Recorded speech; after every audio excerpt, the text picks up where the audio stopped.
The Torah says that Adam was male and female. Then he fell asleep, and the Eibishter separated the man from the woman, and now all of a sudden there was a male and a female, separate human beings. Immediately after that, Hashem tells them that they should get married and become one. They were one. Hashem separates them and then tells them to become one. That sounds strange? But you see, the same is true with the whole creation. The neshama is one with the Eibishter, but the neshama is sent down into this world and becomes separate.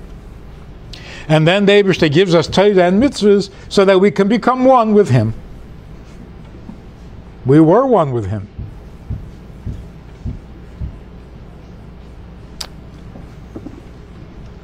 But there are some very important things that we learn from this. Number one, why do men and women need each other? For what? What the Torah is telling us here is that the reason men and women need each other, the reason a man is attracted to a woman, is because it's not natural to be male without female, and it's not natural to be female without male, because Adam was created male and female. That's our true nature. The separation, that's unnatural. So that's why we have to get married, to go back to our original nature.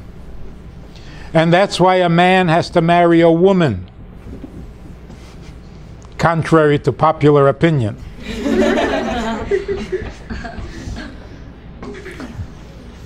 Because the only reason for getting married is to go back to our original nature, which is to be both male and female. So when you get married and you become a couple, you become an us, then you are male and female. You literally become one. And why is it possible for two human beings to become one? Because our original nature was one. So it's harder to be two than to become one. Because being two is unnatural and being one is natural. That is the magic and the power of marriage. Now, where does love come in? Where do feelings come in? The person you become one with, you're going to love. Or you're going to need to love. It'll be helpful if you love. But the purpose is not love. The purpose is oneness. To be complete. To be a whole mensch. And when you're doing that, you should do it with love. Now, why does God separate us and then tell us to become one, when He made us one and can leave us that way? Because the whole purpose of creation is that we should become what we're supposed to be by our own choice. And that's why we have the freedom not to get married.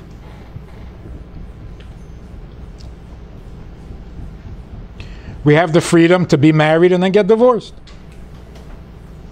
Because the oneness, the achdus, the yichud, has to be voluntary. Just like our connection to the Eibishter has to be voluntary. Because if it's not voluntary, then it's not a real connection. A real connection has to come from both directions. He has to want to be one with you, and you have to want to be one with Him. If He just makes you one with Him, that's not a relationship.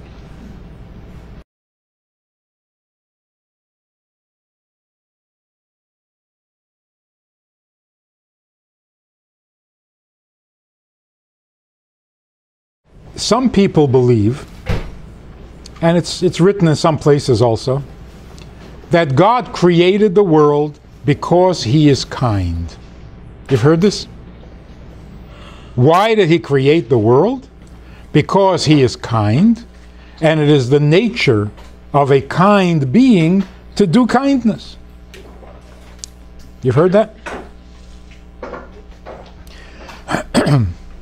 Most people say you get married because you found someone you love. So if you love someone, you marry them.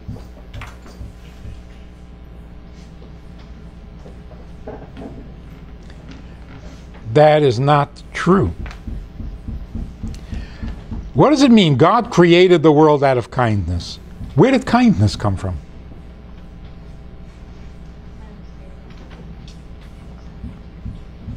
Chassidus says that on the first day of creation, the Eibishter created kindness. On the second day, he created Gvura. And on the third day, he created Tiferes. So if on the first day the Eibishter created Chesed, why did he do it? Out of Chesed? Did he create kindness out of kindness? Doesn't make sense. The Eibishter created the world because he wants you. He wants to become one with you. That's why. That is the taiva of the dira b'tachtonim. He wants to be one with you. To make it possible to help you become one, the Eibishter created 6 things: Chesed, Gvura, Tiferes, Netzach, Hod, Yesod. In other words, in order to have you, he created Chesed. In order to have you, he created Gvura. And in order to have you, he created Tiferes. So listen to this. You were not created because of his kindness. He created kindness for you.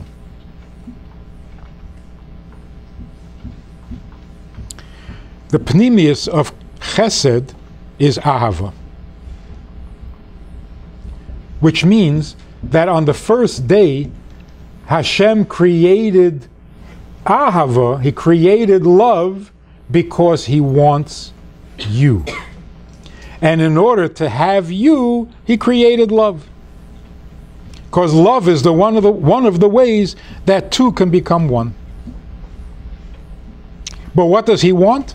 He wants you, not love. He created love for you.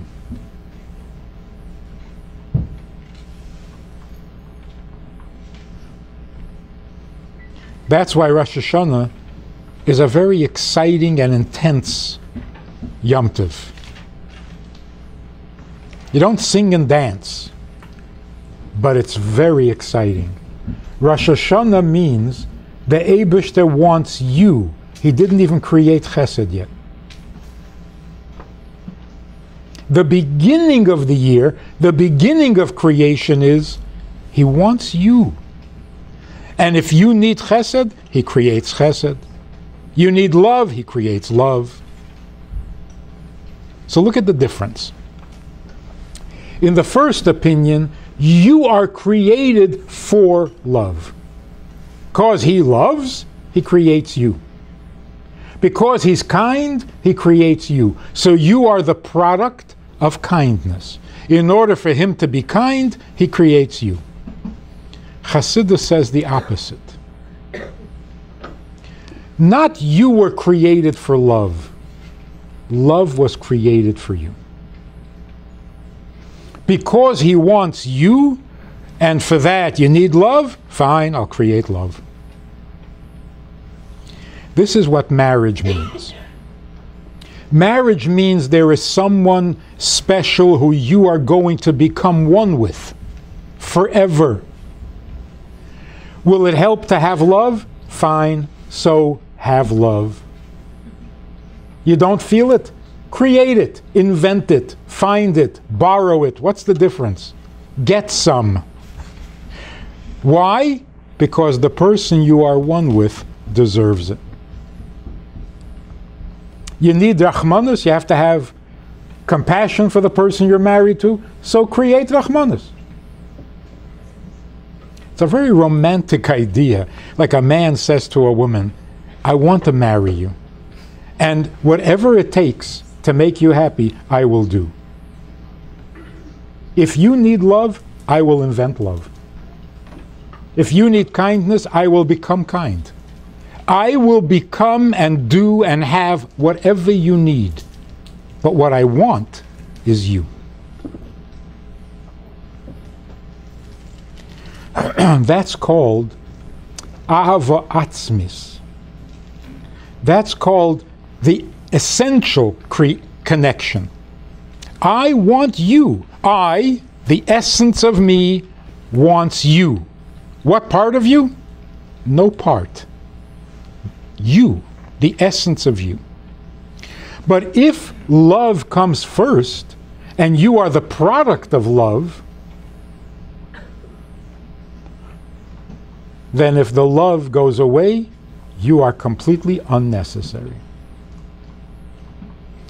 And that's what's wrong with the whole idea of dating and socializing and creating friendships and connections. You become the victim of emotion. I like you, so we're friends. I don't like you anymore, so you're garbage.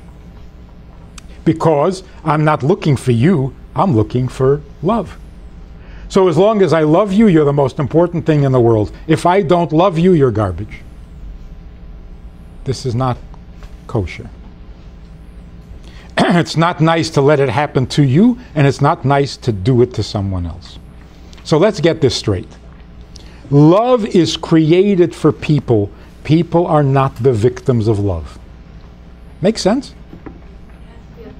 The Eibishter didn't create us because he wants to have love, and we are his experiment. No, he wants us. You need love? So you create some. If you didn't need love, he wouldn't create it. Because he doesn't need it. He needs you. That's an amazingly powerful statement.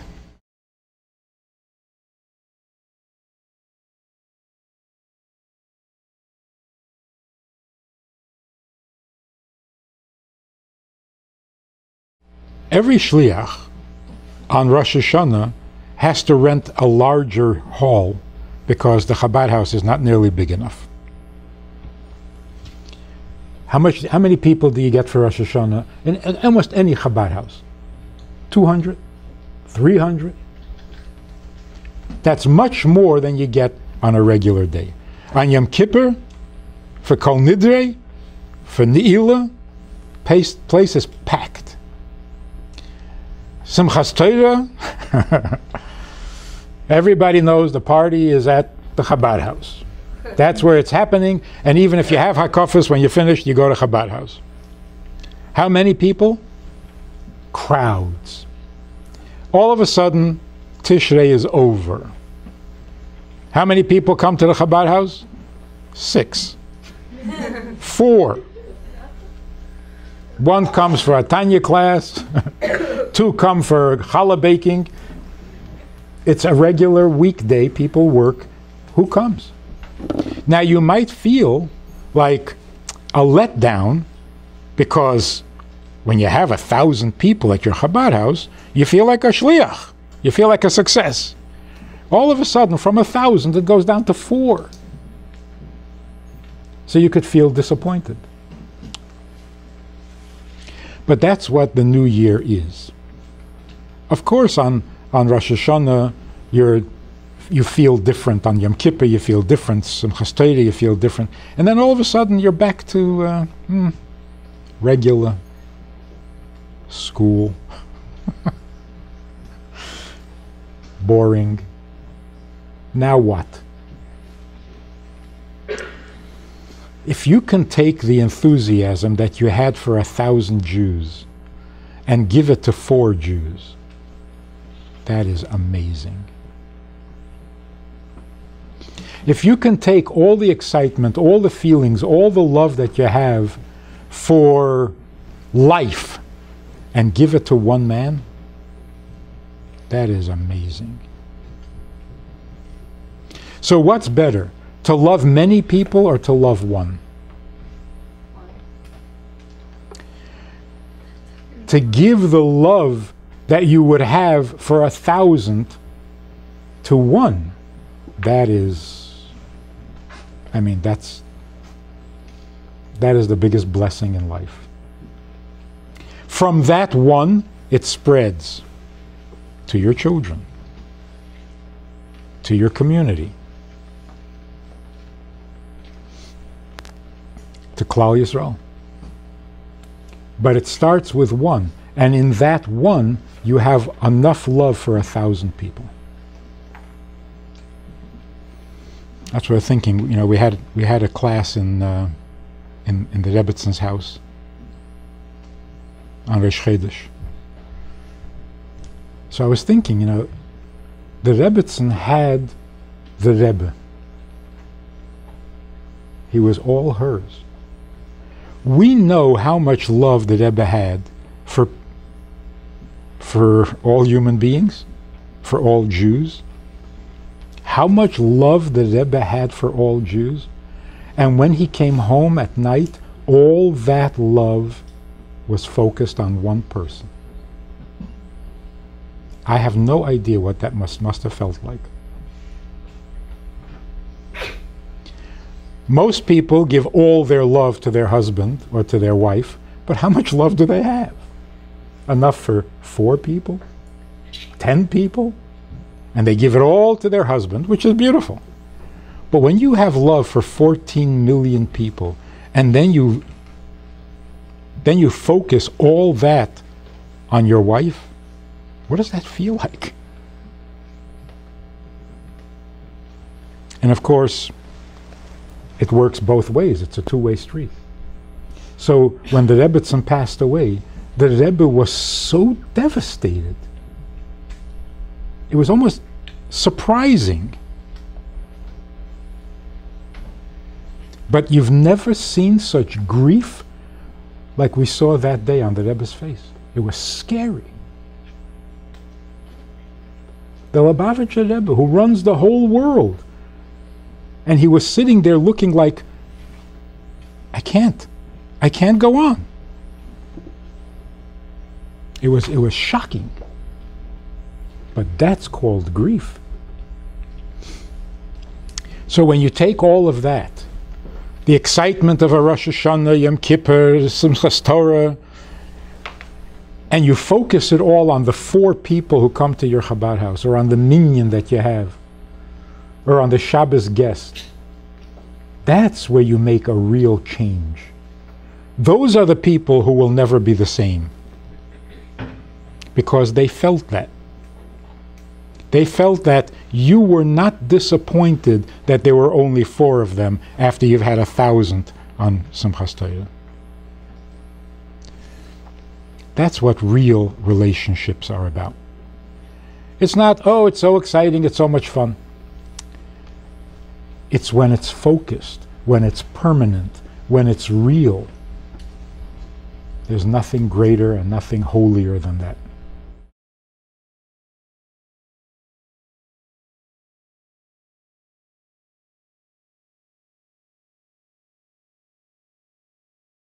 You love your husband.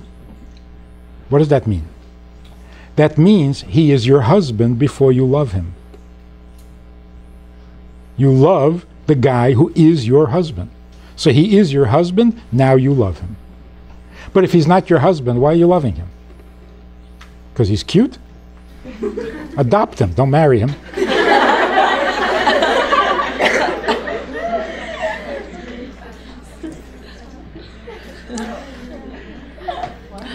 So that's what I was saying about creation. The Eibishter doesn't want us because he loves us. He loves us because he wants us. Right? In other words, first he wants to marry us, then he gives us his love. Because if I'm married to you, then I'm going to love you.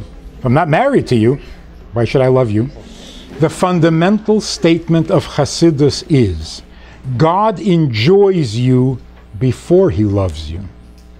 Because the enjoyment he gets is from you, not from love. You are his enjoyment.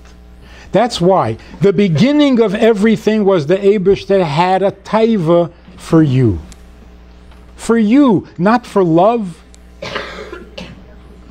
But once he had you, he created love for you too. Married women complain, my husband is good, he loves me, I love him, everything is good, but sometimes I feel like he doesn't really know me. We're not really connected.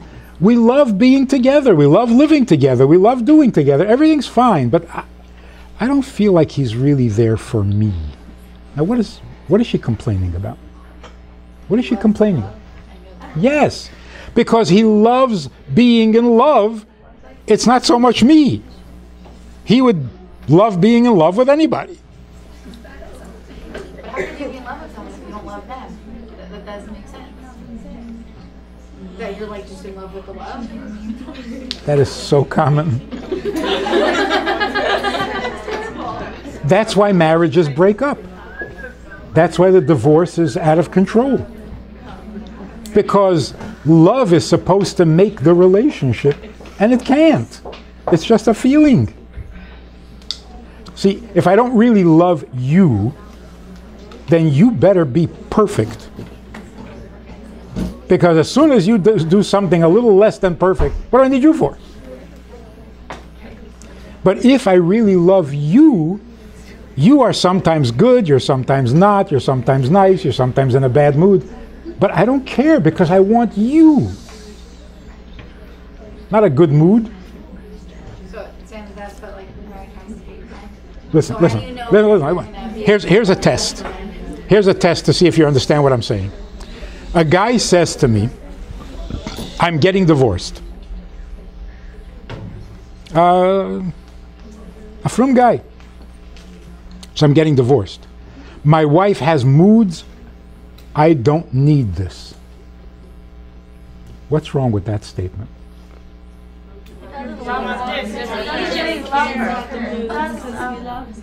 What's wrong with the statement? Why are those words wrong?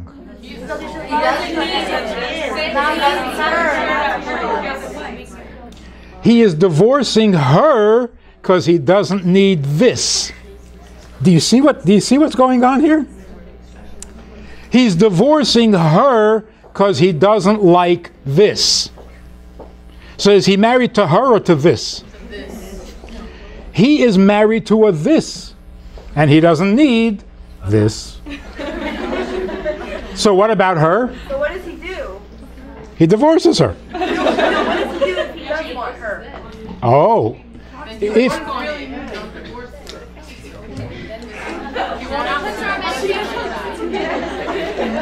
let me suggest something. If he really wanted her, there wouldn't be a this. She wouldn't be in a bad mood. That's what I meant by the question. Okay, so you're getting it, I see. A guy is married because he wants this, not her. How do you know? And then all of a sudden, no, I don't want this. How do you know when you're dating if the guy wants you or this? How do you know if you want him or this? That's an honest question, right? It's not always his fault, you know.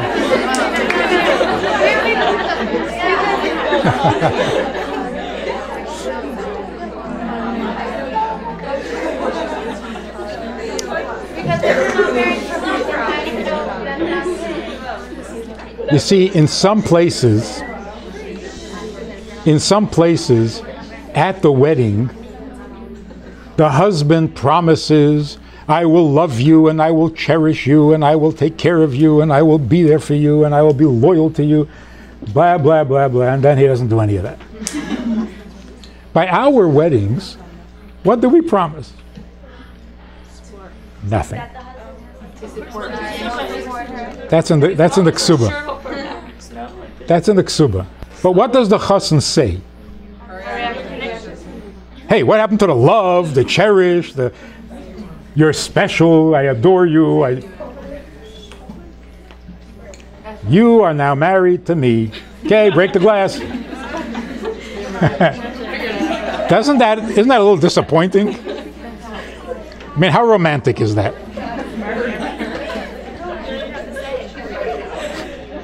It's like, I want you to marry me. What? You're not going to marry me unless I give you a ring? Okay, here's the ring. Now we're married. Good. Let's go home. Because marriage, now you are married to me, is so much more powerful than I love you, I cherish you, I adore you. But yeah, because tomorrow he changes his mind and he doesn't need this.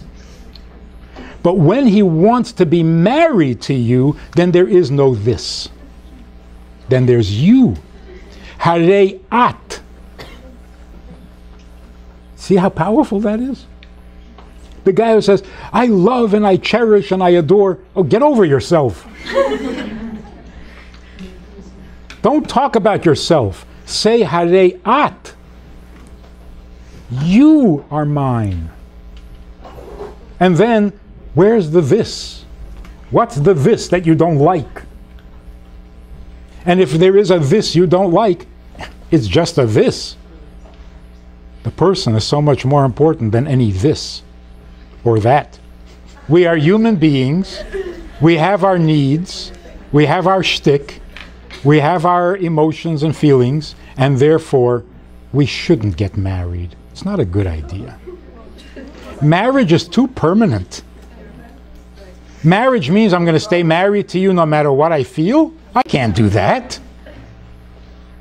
In other words, I can't be married to you without a this and a that and a few of those. Marriage means we are capable of something bigger than a feeling.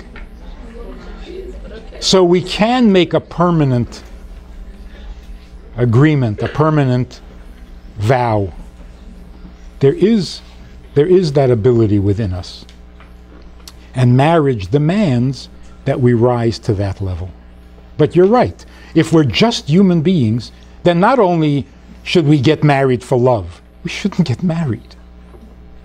It's too much for you. But people have always gotten married, so we do have that capacity. And certainly, when it comes to parents and children, do parents really have the capacity to love their children no matter what? Yeah. Where do we get such a koyach from? Because it's their children, you have more reason to not like them. I love my neighbor's children because they go home. It's their children yourself. Flesh and blood. Flesh and blood, yes. You love yourself. You can't like not love yourself. And do you love yourself no matter whether there's a this or a that? So you never say, I don't like myself anymore, I don't need this. Because you're not a this.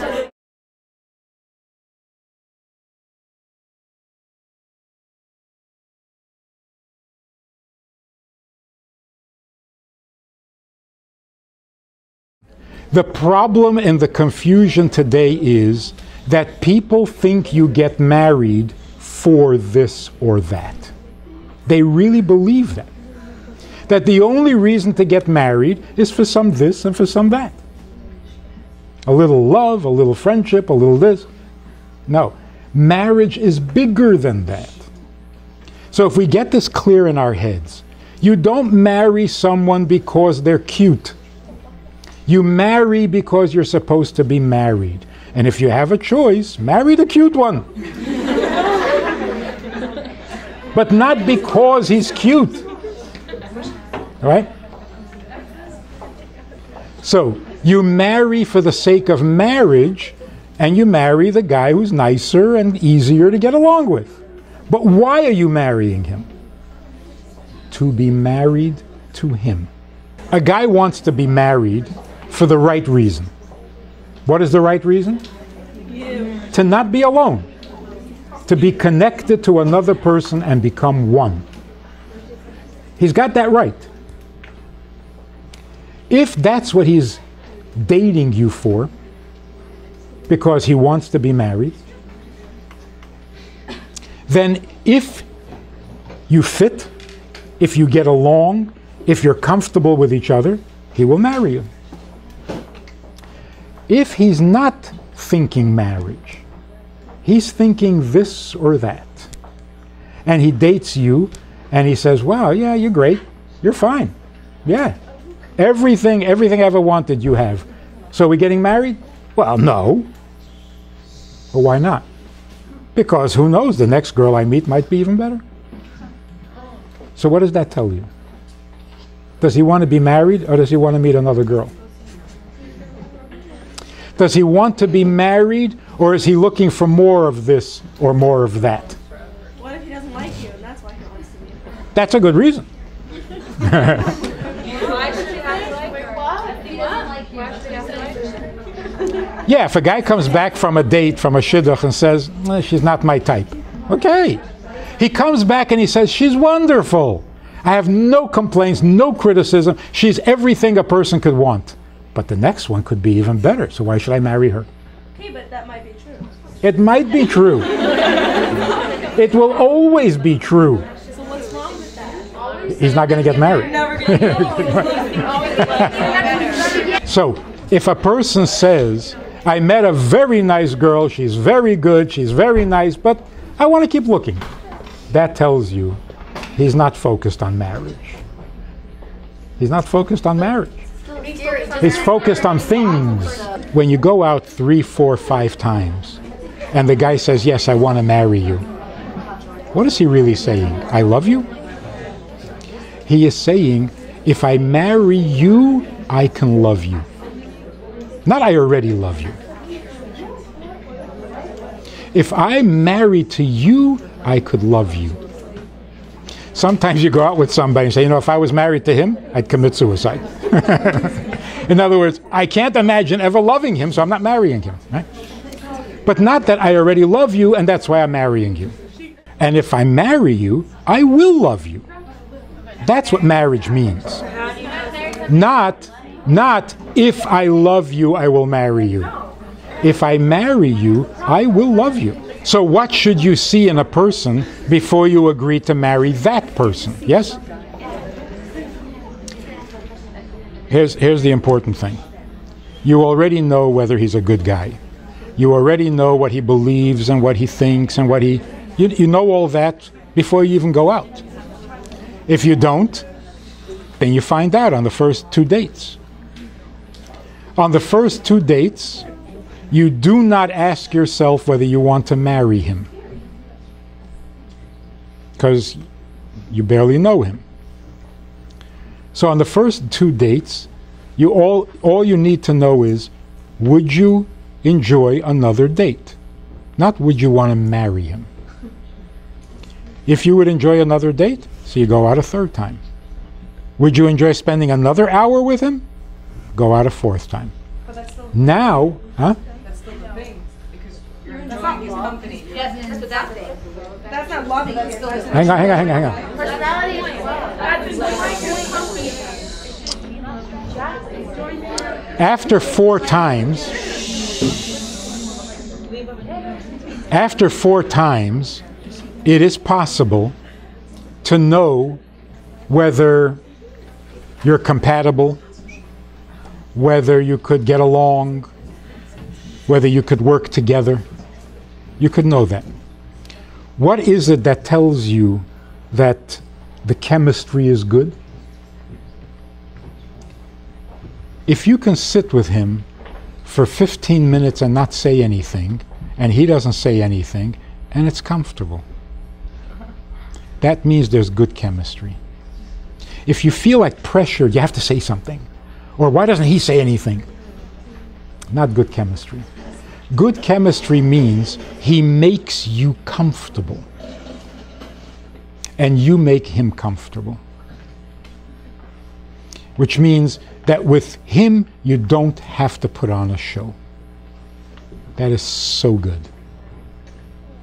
So he's a nice guy, he's a good guy, he's a smart guy, he's decent looking, and he makes you comfortable? Go for it. Because your objective is to be married. So if all of that is there, marry him. You've got a long life ahead of you and you got to get it started. You want to raise a family, you want to be a family, marry him.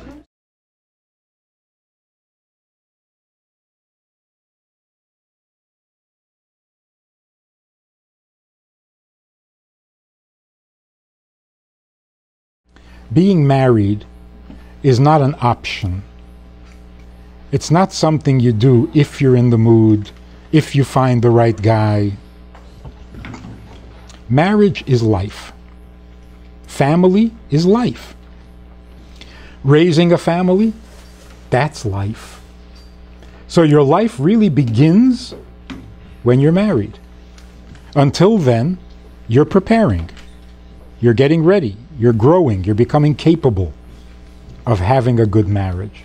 And that's why it's not too soon to bless a child at his bris that he should get married successfully, properly, and have a chuppah and so on. It's not premature. That's life. And the child's life is beginning, so give him a blessing for life. And therefore, in the secular world, in this foolish, silly world, where love has become more important than marriage, and love has become more important than the person you love, the this is more important than the who. This is not life. This is destruction. It destroys husband and wife, it destroys the children, it destroys society. So, we are blessed, we are very fortunate that our teachers, our parents, our grandparents never gave up on the belief and the trust and the respect for marriage, which means becoming one. Men and women need each other to become whole, not to have this or that. And because of that, the families have always been strong. Children have always been nurtured properly. So much so that they could survive a Holocaust and want to start a family. Think how amazing that is. People came out of a concentration camp and wanted to start a family. That's the biggest revenge they could get. Isn't that amazing? It's true. It's true. Because when they saw this incredible amount of death, their reaction was, I'm going to have an incredible amount of life. Because family is life. So where did this strength come from? They survived a Holocaust and built a life. Children today can't survive a paper cut, a pimple. The difference is the strength of the family. We can still have powerful, healthy families with wonderful children, healthy children. If we get married properly, we conduct ourselves properly, in a way that two people become one, when children see that the parents have become one, they want to get married. They will not stop until they're married. They'll never give up on it. And then their children will be healthy. This is the way to live. The American way is going down the sewer. It is not a way to live. It's not the path of life. It's a path of foolishness. It's good for advertising, and it's good for commercials, and it's good for Hollywood. It's not good for life. So, when we say, Bacharta b'chaim, choose life, today it's a choice. And most people are choosing something else, and it's very sad. So choose life. Ubacharta b'chayim, you choose life and you become a blessing to your husband, to your children, to your community, to the world. Without that, you're just part of the problem. Another statistic. So to appreciate all this and to really understand all this, you have to learn Chassidus. It's not written anywhere else. You're not going to find it anywhere else. So when you do learn Chassidus, a Sicha, a Maimer, Tanya, make sure you know what it's saying. Make sure you really hear what it's saying, because what it's saying is absolutely essential to life. You'll try?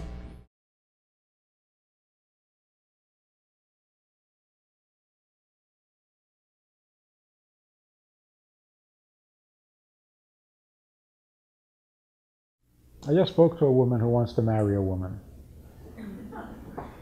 But the woman she wants to marry is not Jewish. Is it still okay? Is it still okay? That's tricky. Which part is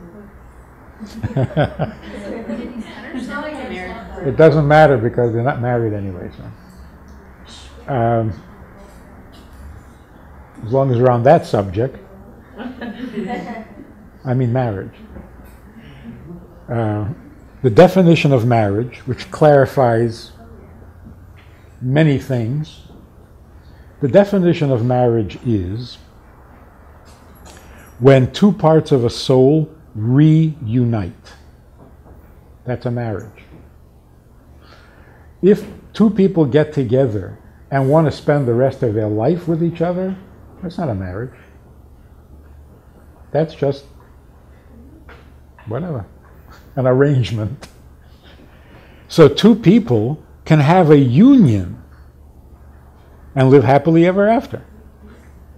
It won't be a marriage unless it's a reunion. That's why a Jew and a non-Jew can have a good union, but they can't have a reunion. Two men can have a good union. They can live happily ever after. But it's not a marriage, because a reunion is a male and female part of the soul. And if they were once one soul and have rediscovered each other, that's a marriage. So how do you do it as a reunion? I don't know. Any other union? Here's the sad thing. The sad thing, you can have a union that works out very nicely and they're happy, and you can have a reunion that is a disaster. What is that? In other words, only a marriage can be a disaster. If it's just a union and it doesn't work out, it's not a disaster. It's a matter of definition. If you get married, it's because that's the religious thing to do. Human beings would not get married if it wasn't God's idea. Human beings would never come up with an idea like that. So it's God's idea. And if we understand his idea correctly, it is the reunion, just like the male and female body were once a single body. Adam was created male and female. And that's why, even though male and female have become separated, when they come together in intimacy, they can become one again. Because essentially they were once one. Why is that true of the body? Why did God create it one body and then separate it? He could have created it separate to begin with. Because the body is a reflection of the soul. And since the soul was once one, and then got divided into male and female, so the body, being created in the image of the soul, also gets created single and then becomes divided into two, and then through marriage is reunited. So the definition of marriage, which is a religious concept, is that it's a reunion of soul. What value does that information have?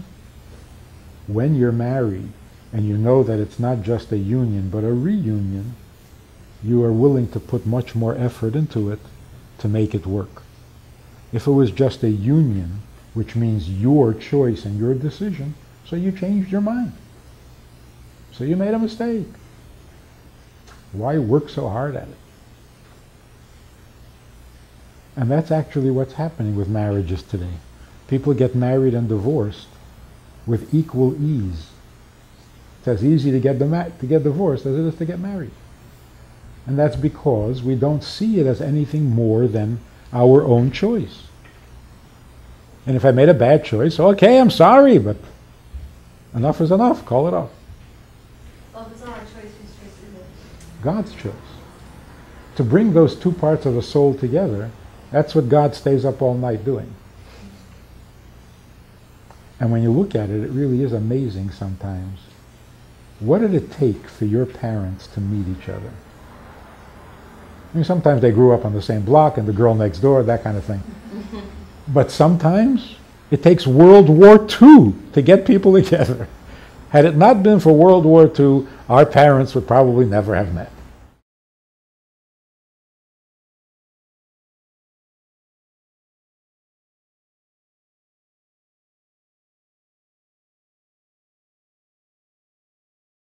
You know, there are some books written that try to show how the sex in a marriage can be holy or kosher and good. In other words, you can be religious and still have good sex in your marriage. There are such books. I don't know if you heard about it.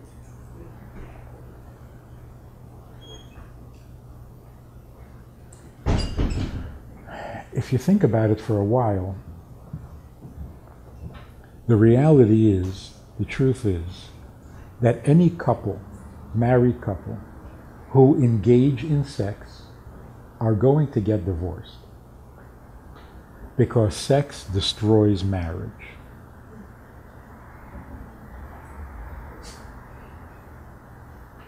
That's it. Yeah, exactly. Let's just leave it at that, okay? Good night. So there.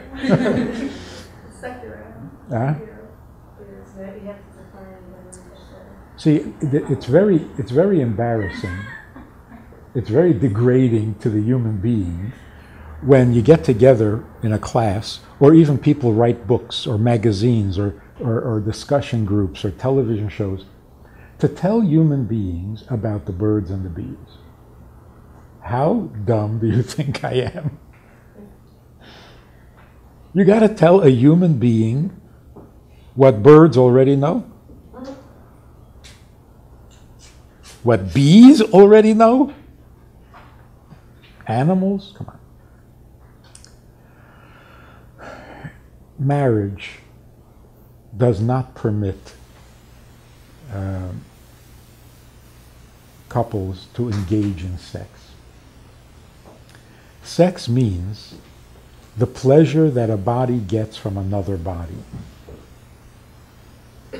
That's not what marriage is. Because, follow the logic here.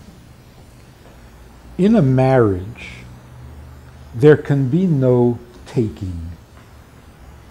A human being taking from another human being is abusive.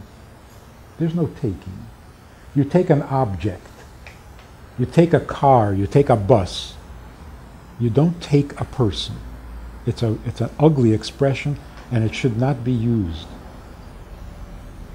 So, for example, the expression, marriage is a give and take. No, it's not. There is no taking. Taking is abuse of a human being. So there is no give and take. There is give and receive. That's very different. There's the willingness to give and the willingness to receive. There's no taking. Sex means one person taking pleasure from another. Of course, if it's done involuntarily, then it's called rape. If it's done voluntarily, consensually, then it's called sex. But what's happening? Two people are taking from each other with mutual consent. But that's what animals do. That is the birds and the bees. So what is marriage? In marriage, between a husband and a wife, there is intimacy, not sex. What is the difference? Intimacy is not a taking. Intimacy is a oneness. When two become one, you've had an intimacy. If two people both had a good experience, that was not intimacy. Each person had their own good experience. The fact that it happened together, so it was timed right, but they're still being two separate people, each of them experiencing their own pleasure. Like the vulgar expression, how was it? Well, you were there, why don't you know? Well, I was there, I know what it was for me, what was it for you? It's two separate people remaining very separate.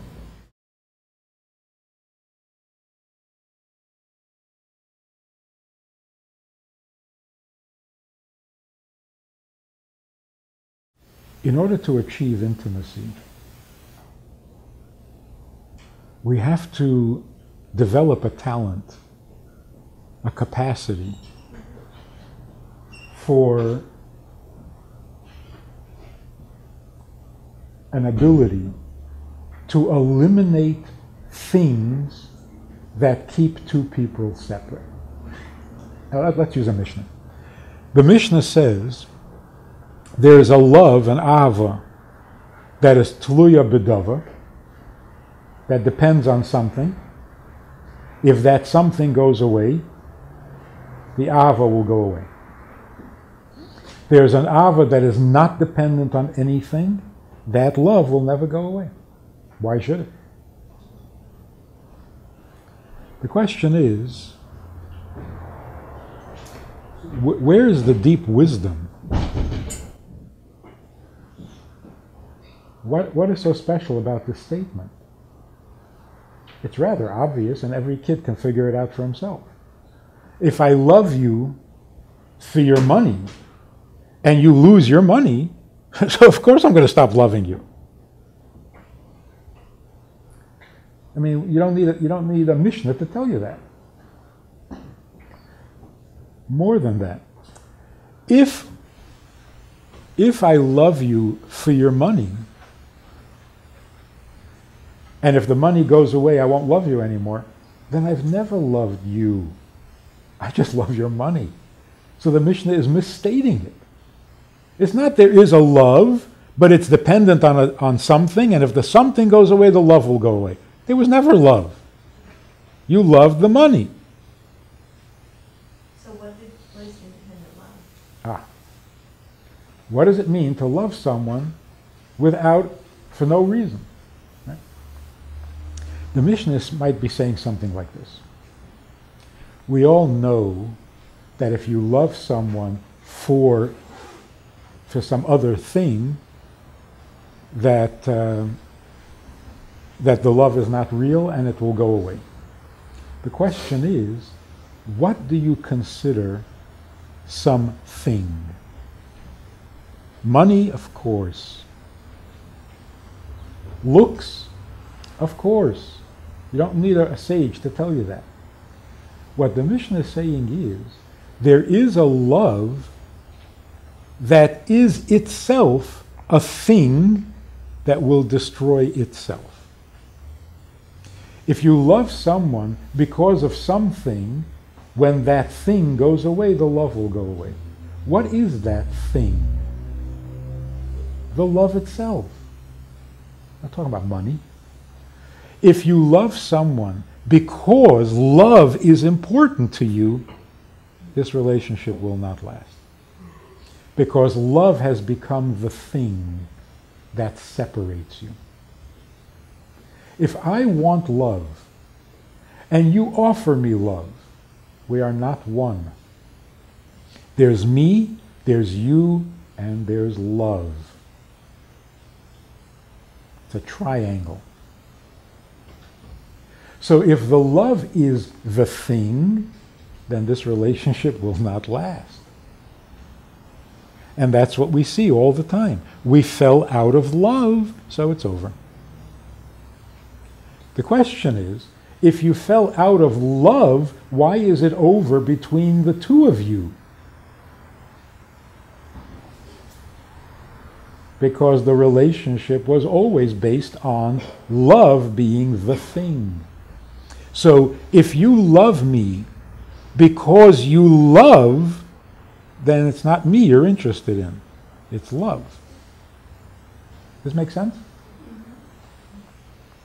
So if you're lovesick, if you're lovelorn, if you desperately need to be loved, don't get married. Go back to your mother. Tell her to love you again because it didn't work the first time. But don't get married. The same thing can happen with intimacy. The pleasure of intimacy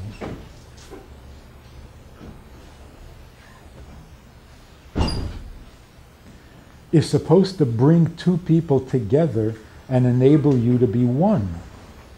But it's possible that the pleasure of the intimacy itself becomes the thing that keeps you apart. That make sense?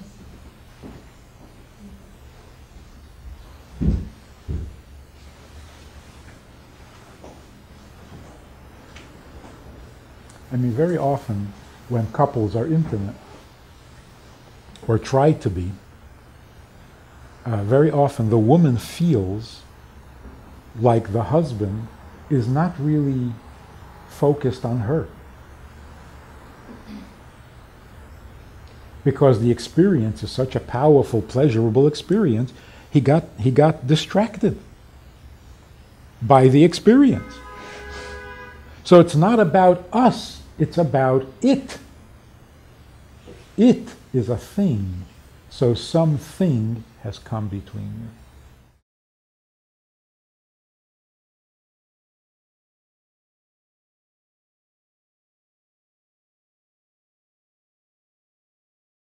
How do two people become one? I mean, literally, not some poetic sense. To become one, you don't really need to do anything. In fact, there's nothing you can do to become one.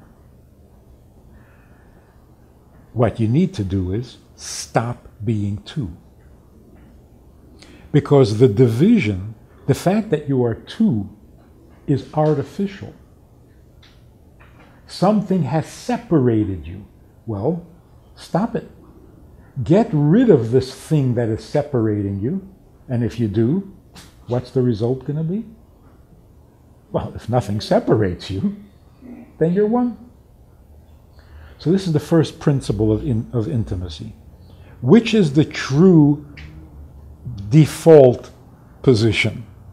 Are we one and something separated us? Or are we two and we need some glue to glue us together?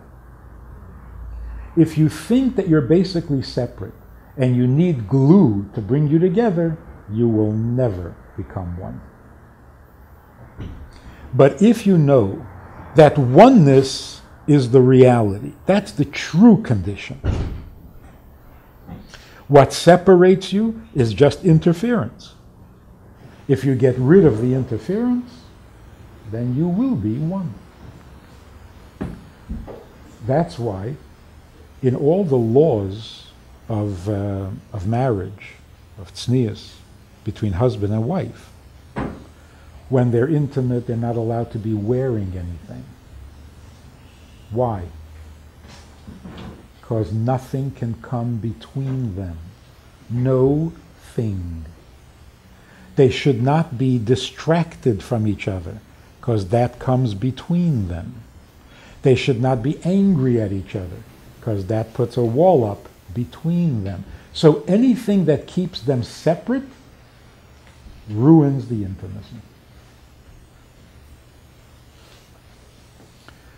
It becomes a thing, and if there's a thing, then the relationship is doomed. So how do you get to have real intimacy? If by process of elimination you can get rid of every thought, every feeling, every distraction, every awareness, every desire that makes you separate from him, and he does the same, you have become one. And it literally feels that way. And after that, you are inseparable. You cannot be torn apart again.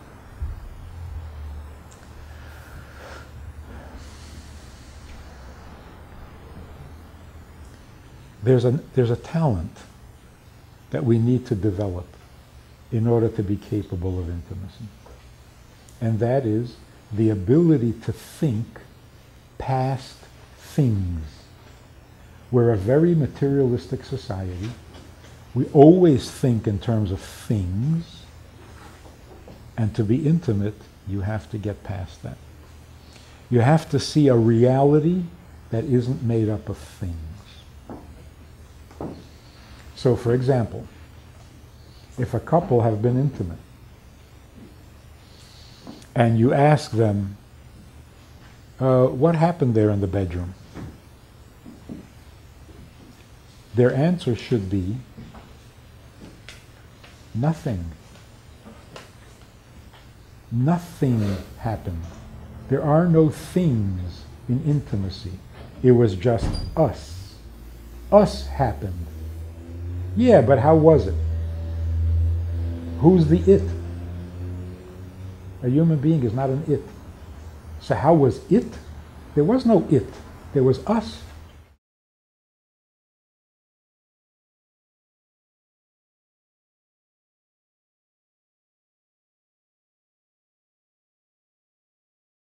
When the secular world,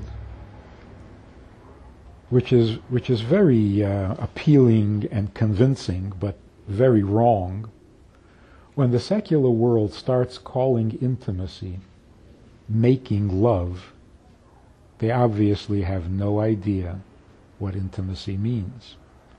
So if you want to describe sex, when it's nice and polite, then it's making love. Intimacy, much more important than love, and much greater than something you can make. So if you're making love, you're not having intimacy. Because intimacy is infinitely holier, greater, more real, more true, more important than love. And that's why, if you love somebody, fine. You don't, so you don't. Nobody's angry at you. You can't tell somebody to love. You can't love somebody illegally. You love, you're going to jail. But if you're intimate incorrectly, you go to jail. So the difference is, love is personal. Intimacy is interpersonal.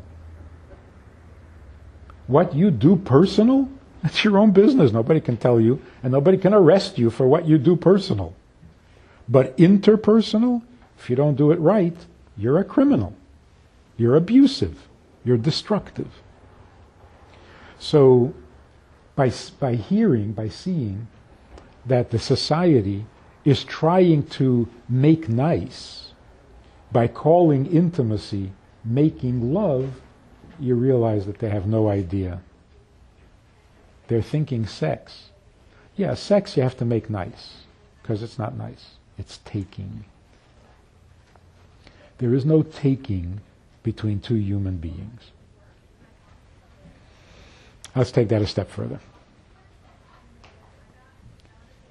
In this oneness, there has to be a male and a female. Two females cannot become one, and two males cannot become one. And the reason for it is this.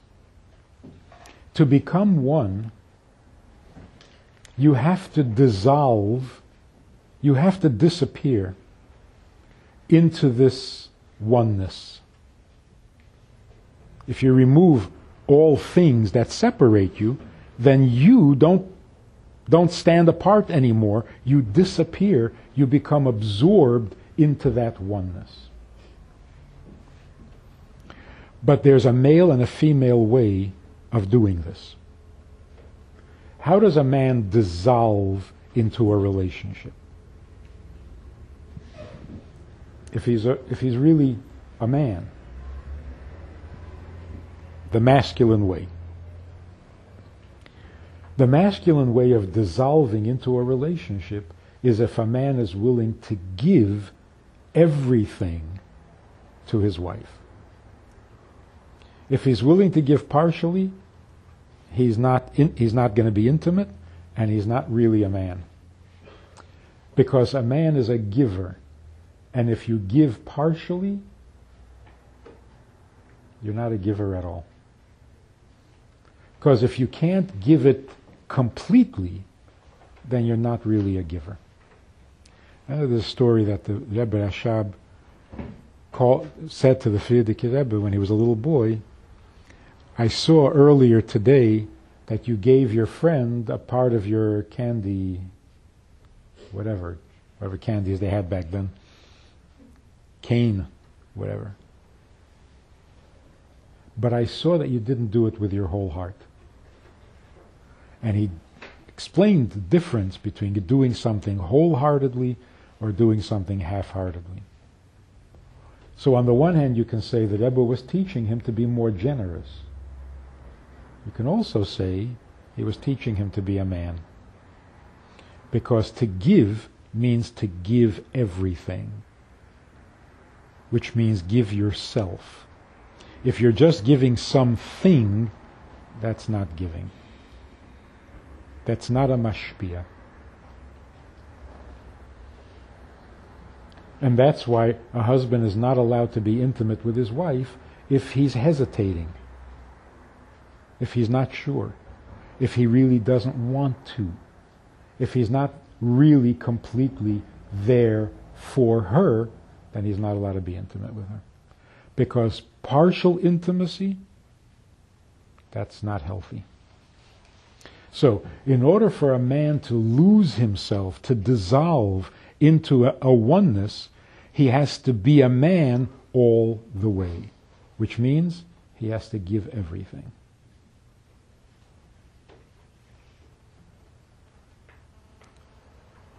For a woman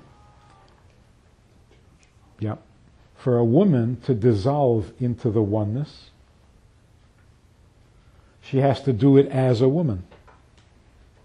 What does it take for a woman to dissolve? She has to receive him without any holding back, without any hesitation or reservation. If she receives him but partially, she is frustrated as a woman, she doesn't feel like a woman, she doesn't feel like a wife, and she cannot be happy. Because she hasn't gotten to the oneness, which means she hasn't really been intimate. Okay? So far, becoming one means the man gives himself completely so that he dissolves. The woman receives him completely to the point where she dissolves. And what's left?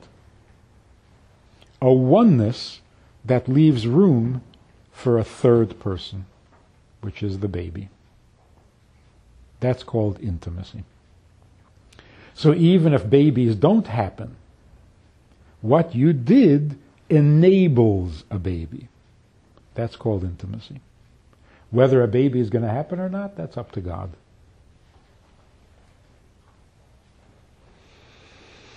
So when the grandmothers told their children or their grandchildren, what happens in the bedroom? Nothing. Exactly right. Exactly right. Nothing. When there's just him and her, there's nothing. They become one. Now this experience of oneness is worth every effort we could possibly make. And even in the best marriages, where people know what they're doing, and it's a love that is not dependent on anything, they don't always succeed. But that's their goal. So if they succeed half the time, they are a very happy couple.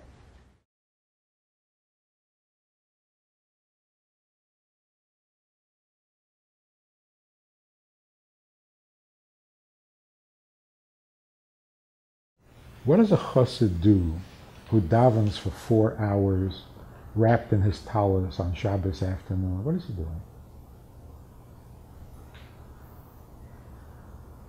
Basically what he's doing is he's trying to remove all things that separate him from his neshama, from his godly soul,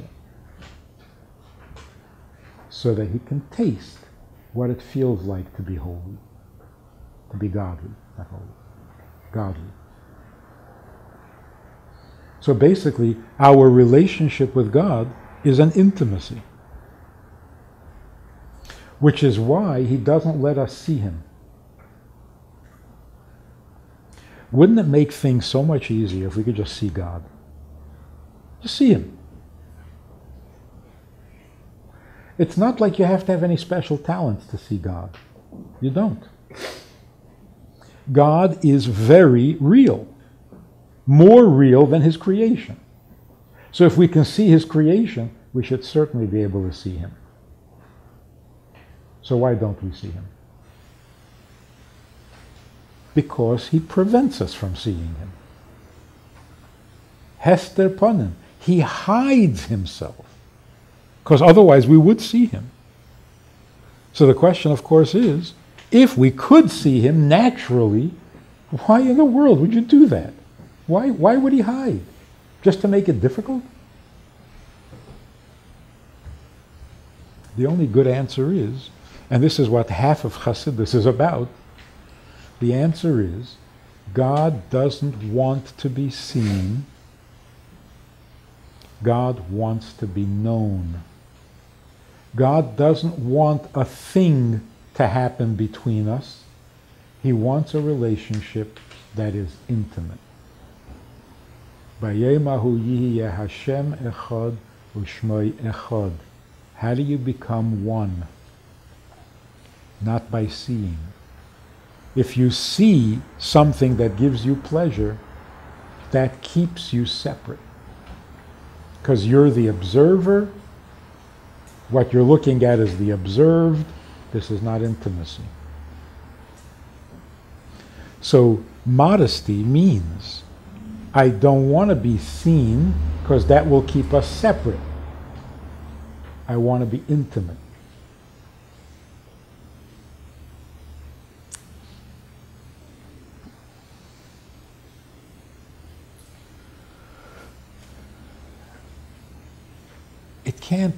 It can't really work very well if the only time that you put aside your things is when you're trying to be intimate. Like if you don't practice this, if you don't do this any other place in your life, you can't suddenly become good at it when it comes to intimacy. Generally, Hasidische thinking or Hasidische philosophy is notice those truths that are not things. Like for example, emunah. Emunah is not a thing. It's a non-thing. You practice that, you become better, you become good at the non-things in the world. You can call it spiritual, but it's a silly word. Spiritual is a thing. It's a thing of the spirit. Spiritual people can be very, very selfish. But what they're selfish about is spiritual things. The objective is we have to become more than things. Why? Because a human being or life itself is not a thing. So materialism means you've lost sight of the non-things and you've become hung up on things. Edelkeit means you get pleasure from, it's even hard to say it, from things that are not things. You get pleasure from intangibles, from invisibles, from truth that can't be reduced to a thing. Like, for example, a human being. A human being is not a thing. In a materialistic society, what can one person get from another? Something. But what about just the two of them? Well, they don't know what that means. Yeah, two of them what? Well, just the two of them. Yeah, but what? That's why when a wife says to her husband, I don't think I really have you. I don't think you're there for me. He says, why? What do you want? She says, I don't want anything. I don't want anything. I need you. He says, for what? Says, all right, you don't get it. Never mind. Skip it. In the same way, what do we mean? In Chassidus, you say it 1,000,000 times. Af al pi shechota Yisroel. It doesn't matter whether you did a lot of mitzvahs, no mitzvahs, a lot of sins, little sins, big sins. It doesn't matter. A Jew is a Jew. And you say this to somebody who never learned Chassidus, and they say, really? How come? What did he do to be a Jew? Nothing. Nothing? Well, then he's not Jewish. They haven't developed a taste for non-things. And the non-things are much truer. They're much more real.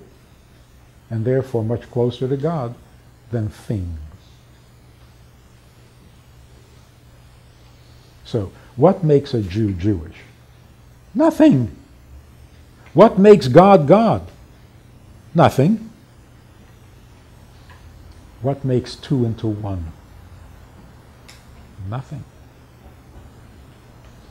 So if you get past things, you are better capable of intimacy, you're better capable of emunah, you're better capable of seeing reality that you can't measure on a scale.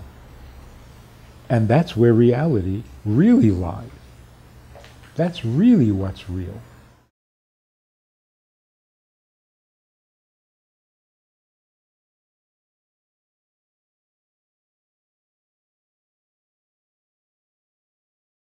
We know that there are 9 circumstances in which husband and wife should not be intimate.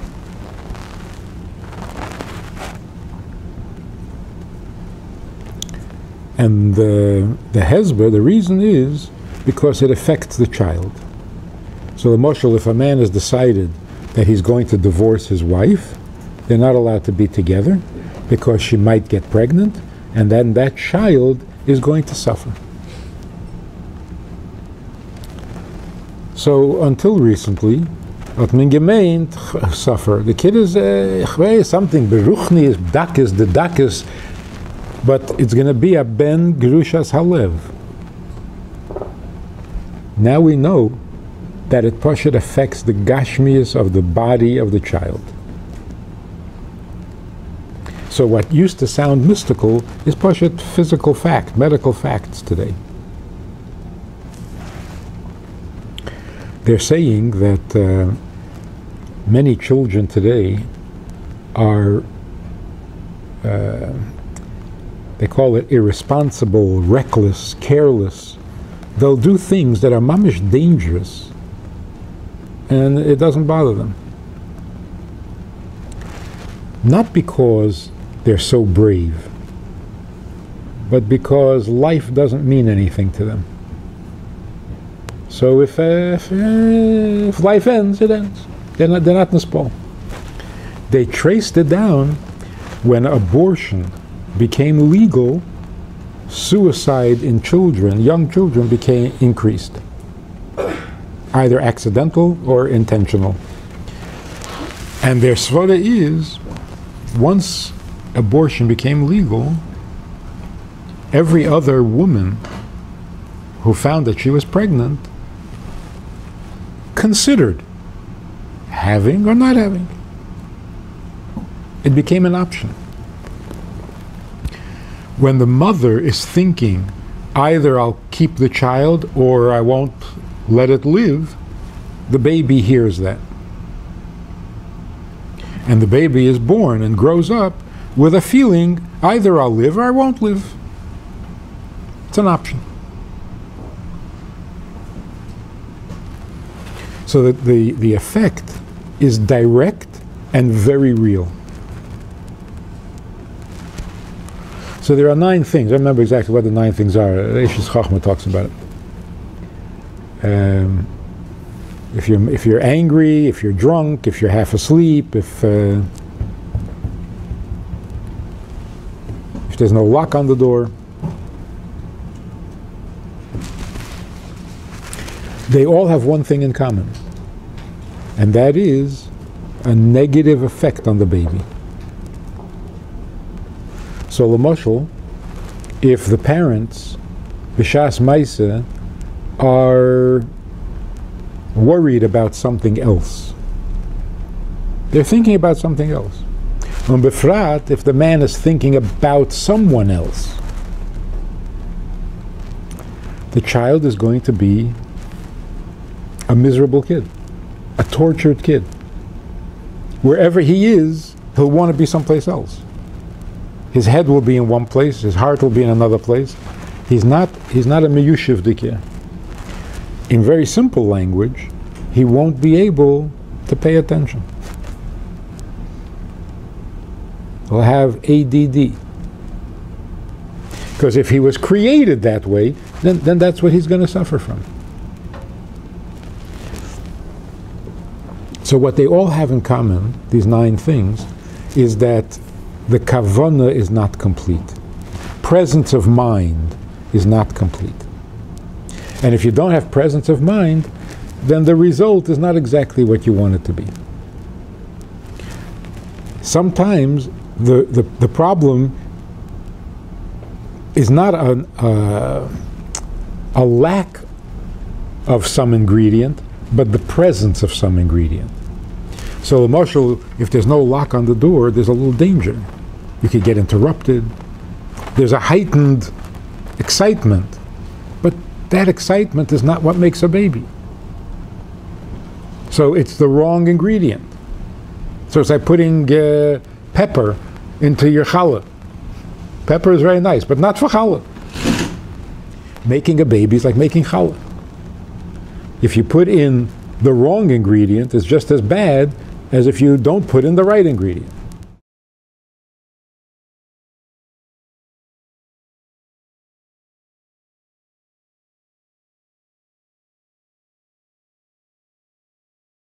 I remember hearing from a Chassidish Shadid, at a chassan, I think I mentioned it.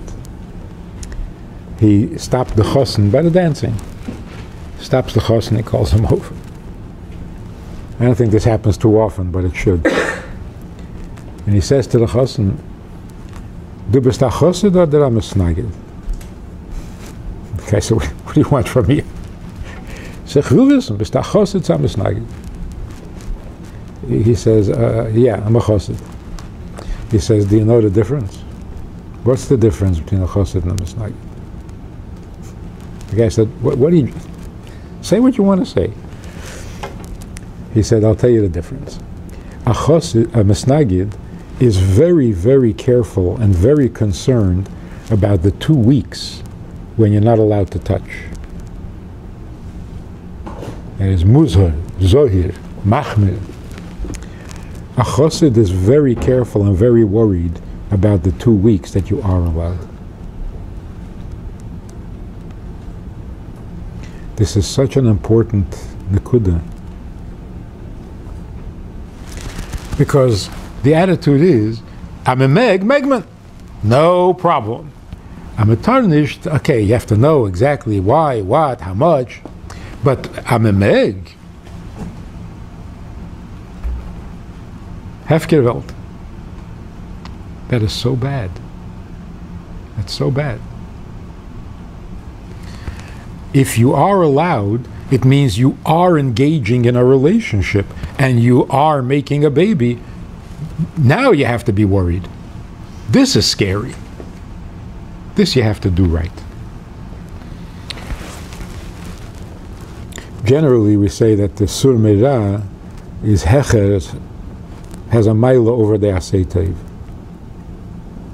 Because it's more bittul, the asay teiv is not as bittul-dik, whatever. That's an avodas Hashem. In a relationship, the asay teiv is much more important.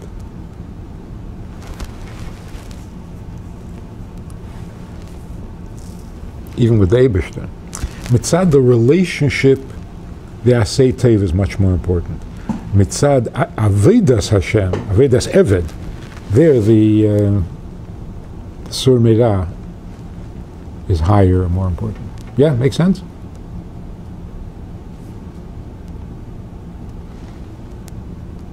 You can say no. Yeah. You can say no.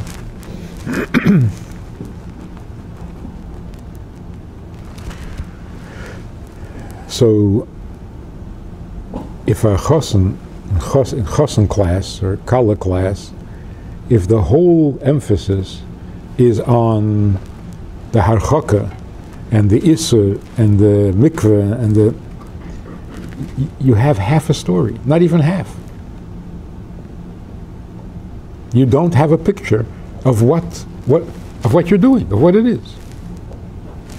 The ikeh concern should be, now that you know what you're not allowed, the ikeh concern is, when you are allowed, how do you get it right?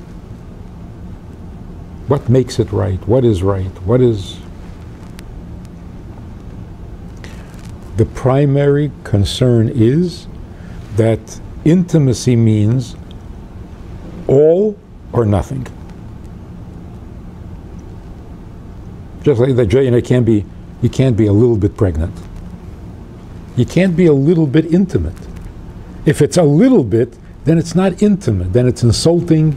Then it's impersonal. Then it's damaging.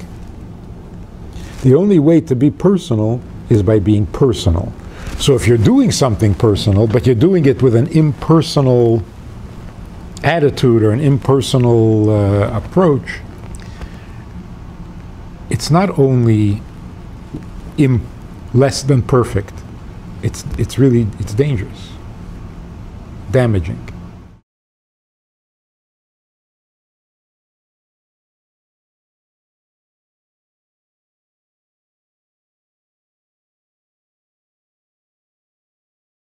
What makes the baby?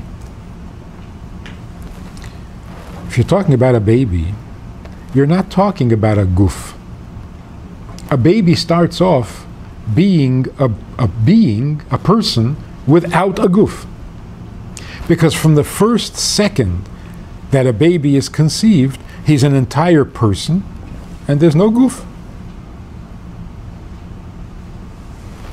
And even through the 9 months, how much of a goof is it already? It's gam. Hardly, certainly the first 40 days, the first 3 months, there's no body to really speak of, and yet there's a whole person.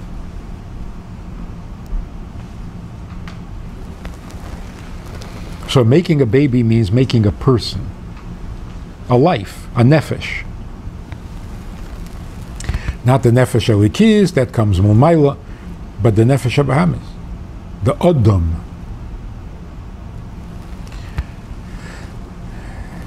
Life is, more than anything else, life is pleasure. Tainug. Tainug is the beginning of life. Then comes Ratzon, then comes Keiches Pnimim, Seichel, Midas. But be'etzem, life means Tainug. How do you make a life? Not from your goof. Or it says that the baby comes from the brain of the father. What part of the brain? Chachma or Bina? It comes from a pilpul or from a kal vachemer. It doesn't come from the intelligence of your brain. It comes from the tainug of the brain. Tainug comes from the lachluchis of the brain. That's why when a person is like not very excited or doesn't have too much hana, kind of a tzakrachana guy, what do you call that? You call that atrukana. Why is that? Even in English, it's dry humor. Tainug is housed in the liquid, in the fluid, primarily the fluid of the brain. That's why Tainug is in Chachma. Einig is in Chachma. But it's in the Lachluchis. That Tainug, which is the Tainug of life, can make another life. That's why making a baby is connected to a tainug. The issue, the problem, the concern is there are different tainugim. If you make a baby with the wrong tainug, it's not the right ingredients. So just a little bit of a nasty machshava. One of the things you're not allowed to do is you're not allowed to be with your wife when you're angry at her. Who would? Why would a man be with his wife so close and intimate when he's angry at her? If you say don't do it, nobody would do it. No, they would. A man would be intimate with his wife even when he hates her. Why? What's his einig? What's his tainig? The tainig is a little bit nitzochen. That's not how you make a baby. A tainig from nitzochen is good when you're playing chess, not when you're making a baby. And the same is true with all of them. If you bring in the wrong tainug, you're ruining the result. The chachamim of our generation, including some frume chachamim, are convinced that if you can add any kind of tainug and make it a little more interesting and exciting, it's all for the better. And it's mamish sakonas nefashos. You're destroying a kid's life.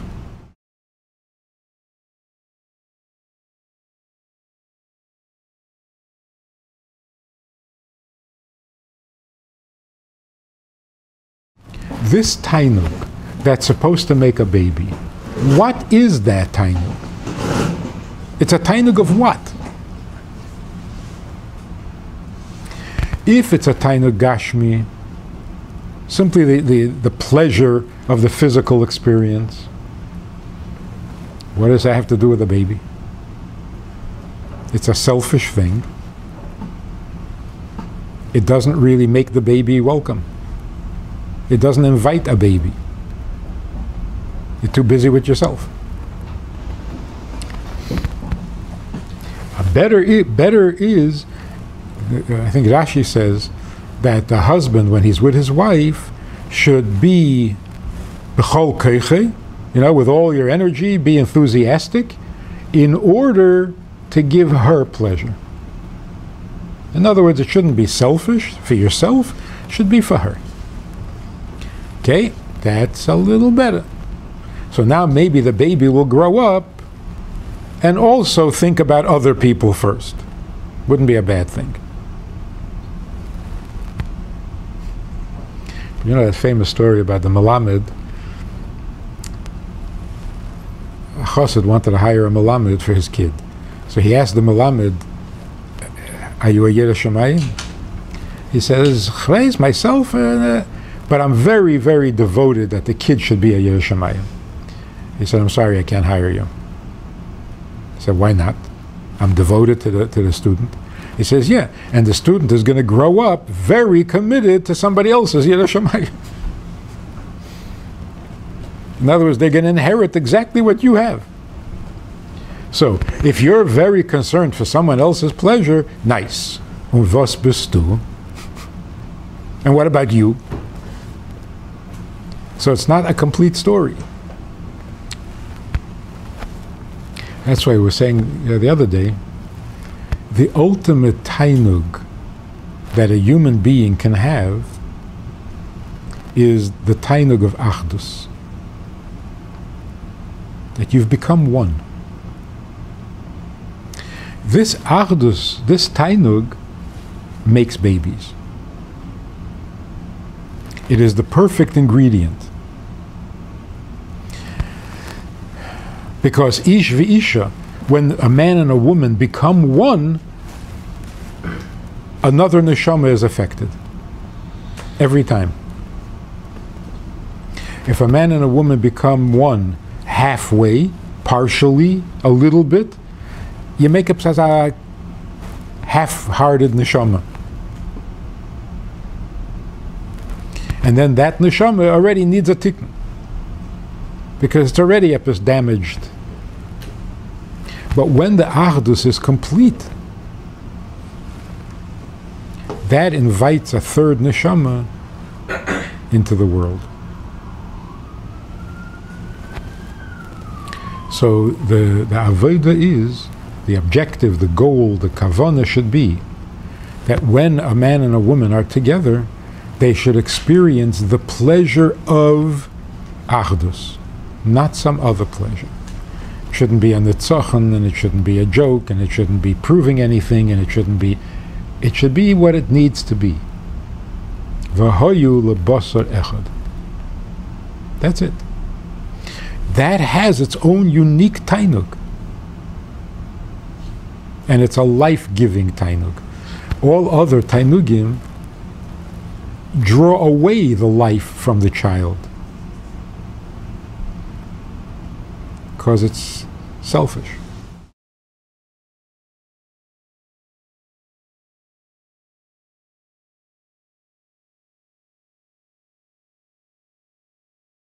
We have a crisis in America. Children grow up and they don't feel part of the family. Not because the family neglected them, not because the family abused them. I mean, there was always, children got upset and they said, "Oh, I don't even think I'm probably adopted. You're not my real mother." That was just a mood. Today, it's mamish a permanent condition where children have no feelings for family. Their mother and any woman in the street is to them exactly the same. Not when they're in a bad mood. Always. So when you say to them, "What are you doing? Your mother is so upset." They don't even know what you're talking about. What has my mother being upset have to do with me? She has her problems, I got my problems. Where is this coming from? This was true in the olden days. It was true of the lowest levels of society. Not among normal human beings.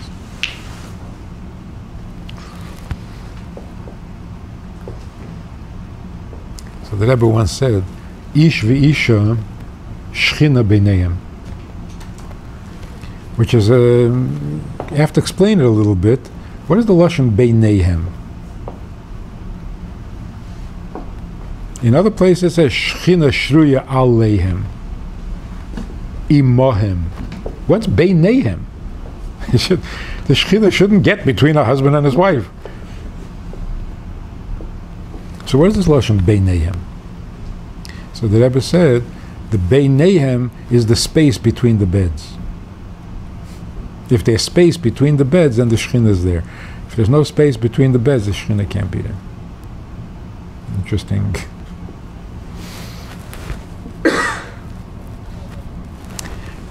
But what it means is the bittul. When the mother and the father, the ish v'isha, have achieved a level of bittul, then there's room for the shchina to be there. And there's room for the baby. So, these things that you're not supposed to do is, of course, dangerous for the baby. But why is it dangerous for the baby? Because it's not healthy for the mother and father. It's not the tainug that they're supposed to have. B'meila, the baby that is born out of that tainug is going to have challenges. So when it says that the whole purpose of intimacy between a husband and wife is only for babies, of course that's not literally true. It's a mitzvah of oina, even when there's not going to be a baby. So what does that mean? It means, how do you know whether your relationship with your wife is healthy? If it's good enough to make a baby. Not good enough for a baby, then it's not good enough for you.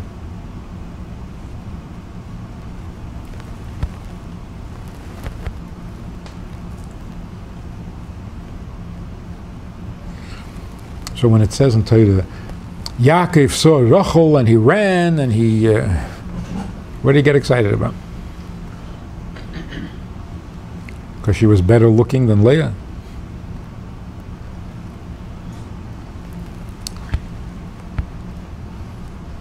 Because he saw Yosef, he saw Binyamin. What did Yehuda see when he saw Tamar?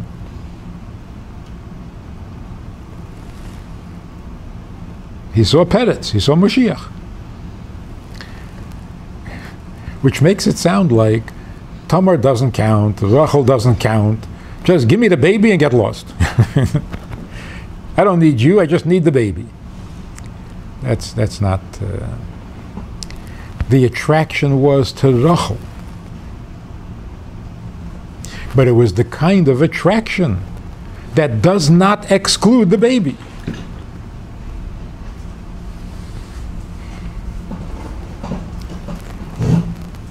Which means the attraction to Rachel was the possibility of becoming one, which would produce a baby.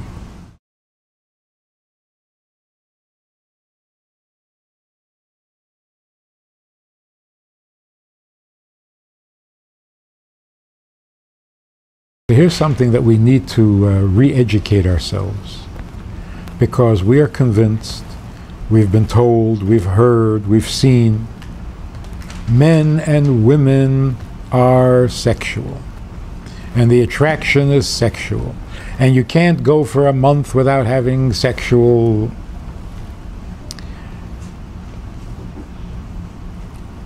You know, the most effective lie is the biggest lie. If you make a lie that is so big, it is so far from the truth, everybody will believe you.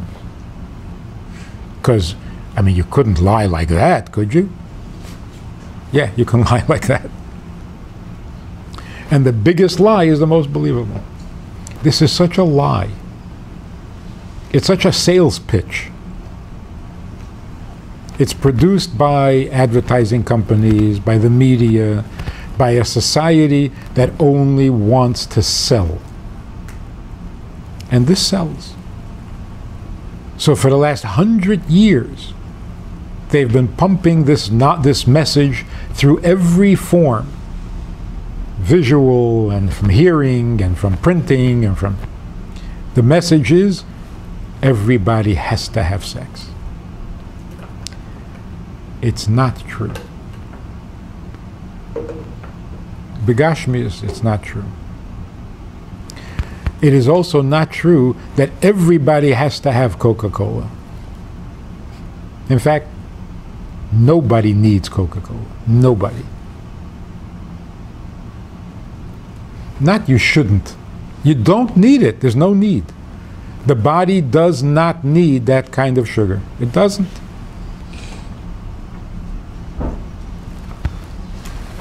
But the media is so good that it has us all convinced.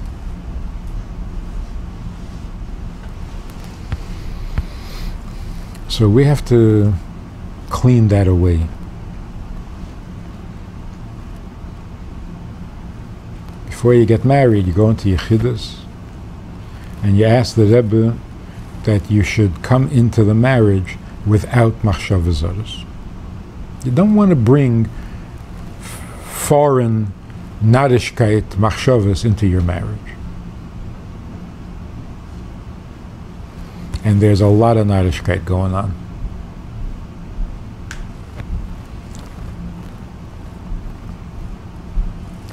So the Rebbe told people to learn an Aveda Dikemaimer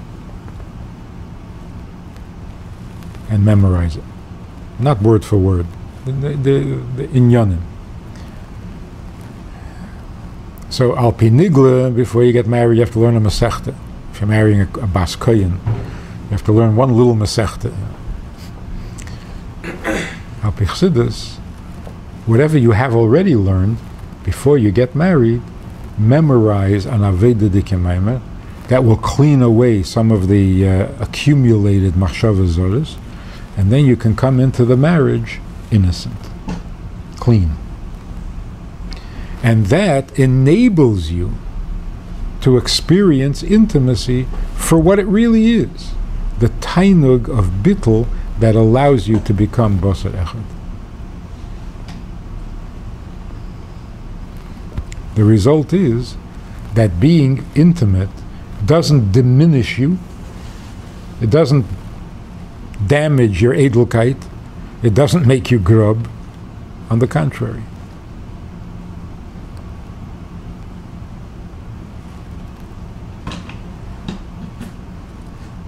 It makes you capable of bringing kayach habli gvul into gvul.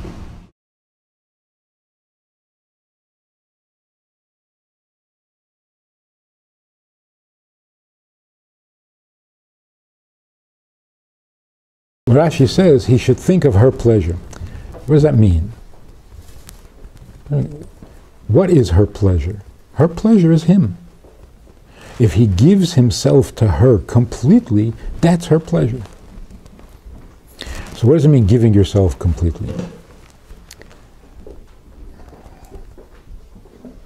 What does it mean to become one? What do you mean you're one? You're not one. Your wife has her problems, you have your problems. How'd you become one?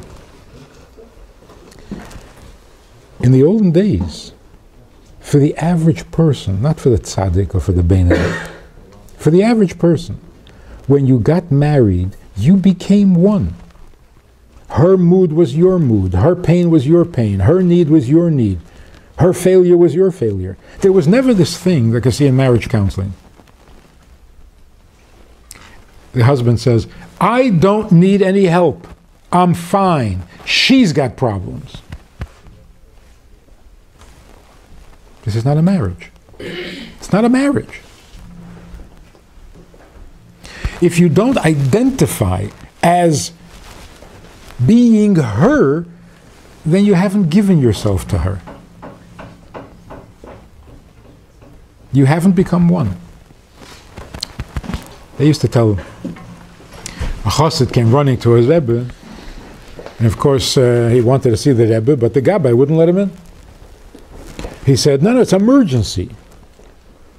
I'm very sick. I have a medical emergency. I have a medical emergency. So he said, oh, okay, that case. I gave him my yechidus, he went in. He goes into the Rebbe and he says, my wife is very sick. So the Gabbai has a taina. You lied to me. You said you had a medical problem and it's got your wife. That was said as a joke. Because in the olden days it was understood that if a person, if his wife is not feeling well, he naturally thought, we don't feel well. Our foot hurts. Because they were very merged. Even by the Goyim it was more like that. Somebody said to me, he had come, he had started learning a little bit, he became frum, and he went over the top. When he was married, he would stay in shul after davening, he would fabring, he would come home whenever, he would eat whenever, whatever, and his wife was very upset. So I sat down to talk to him. I said, listen, this is not the way to act. It's not right. He says, don't tell me. I'm a chassid. And you're giving me balabatish baba maises. I know, I read Torah Sholem. I said, yeah, what did you read in Torah Sholem? You know what I'm talking about? In Torah Sholem, the Rebbe says, you have to daven. A Shabbos afternoon, you have to daven. The wife is crying. So she's crying. She says she has a headache. She won't die. It's okay. He says, see, that's a chassid.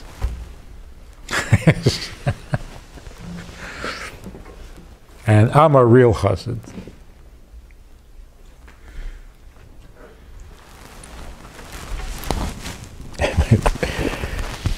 By a Fabringen with Chassidische Yidden, the Rebbe Rashab had to say that. You know why?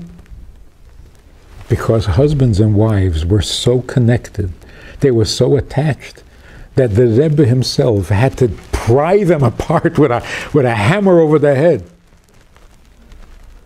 You're so connected to your wife. Okay, enough already. Save some time for davening. You come along, you never connected with your wife. You have no interest in her, and you're blaming it on the Rebbe. So even by a chassid, there should have to be, it should be necessary to make some kind of a special effort to try a little bit to have some time of your own, even if your wife is not happy about it. Otherwise, if she's not happy, you're not happy. So, what does it mean to Mesiras Nefesh? Let's look at it from the woman's side. This modern mishigas that the wife keeps her maiden name. That's supposed to be a sign of intelligence, liberated, sophisticated. This is an advancement. This is an improvement on the human condition. What does it basically mean? It basically means she's saying, I'm going to marry you, but you keep your name, I'll keep my name. You have your bank account, I'll have my bank account.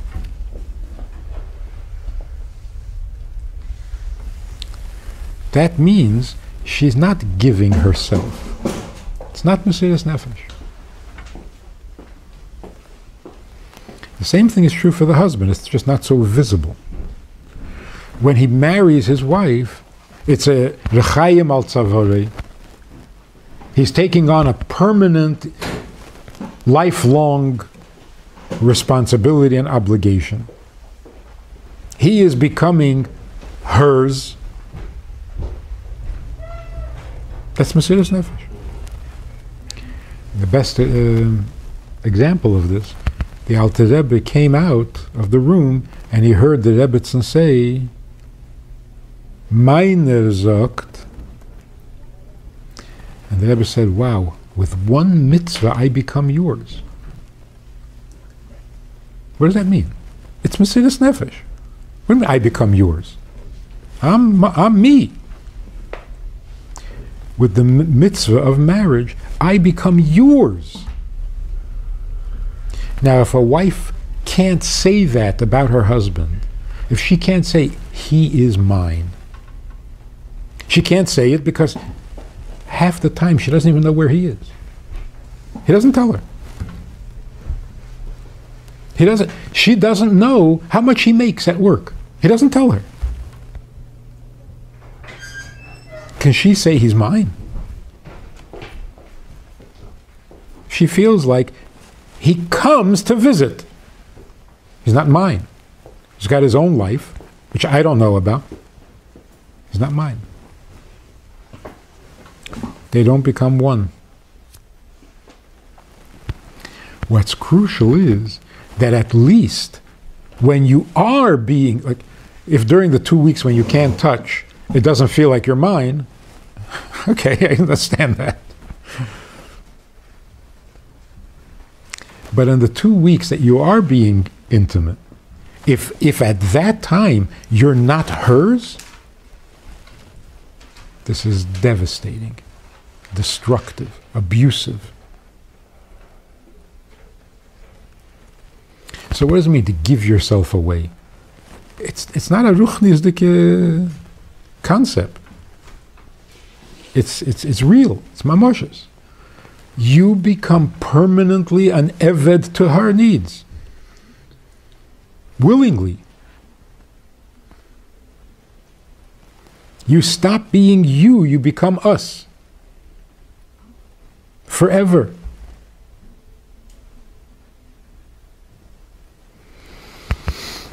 Even to the point where the Alter Rebbe wanted to go to Eretz Yisrael, and because somebody in the group hadn't gotten permission from his wife, the whole trip was messed up.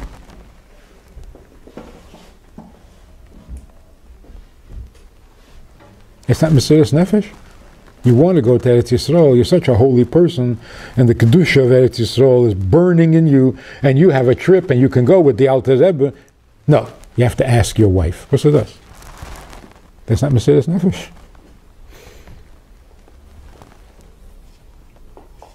Mesiras Haratzon.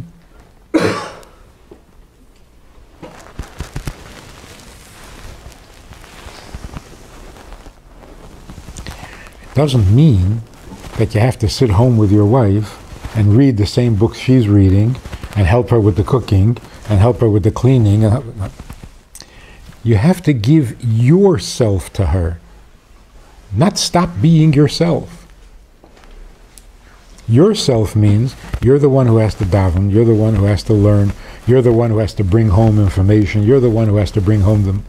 Not do the same thing she does. Then you're not you anymore. You have to give yourself, and that's what I'm saying. They both, husband and wife, both have to disappear. But one disappears like a mashpiya, and the other disappears like a makabel.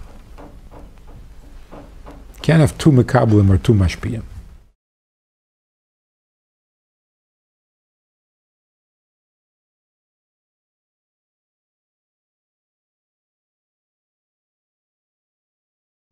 Anytime a husband feels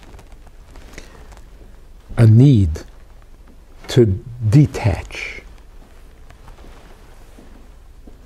you hear husbands talking, I don't know what she wants. It's true, you don't know what she wants.